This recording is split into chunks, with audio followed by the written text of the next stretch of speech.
Pass or fail. Here, the picture on the right, that is a drop-in gas cooktop into a countertop island. Well, this is in CSST. So first of all, what is that? Who knows what you're actually looking at right there in pink? It's a gas appliance connector. What is the maximum length of a gas appliance connector in this case? It's 4 feet. All right, so gas appliance connector, 4 feet. We got by that part. Pass or fail. So there's a whole bunch of things here. Not only was that not installed in compliance with the code or the manufacturer's instructions, it's in a cabinet and we're throwing pots and pans in there. Are you that stupid? Are you that dynamically dumb? And you don't think I would say that to somebody on the job? Absolutely.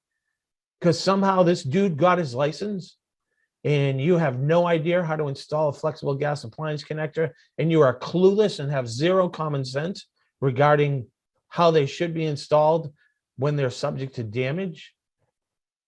Nothing was right about this. Fail, see you later, bye, reinspection fee. I'm gonna see if I can do a little sketch on here to show you how it should have been installed. So this would represent pipe. I should have come off of here with a piece of pipe, an elbow. I should have put an elbow right here. And now I can do my flexible appliance connector. But somehow I needed to get this baby over here, elbow up, and I can do a little bit of an offset with it, but I can't bend it into a 90-degree turn. Ever, at all, like that. Never, ever, ever. It's only made to be installed in the vertical position with a little bit of a sweep.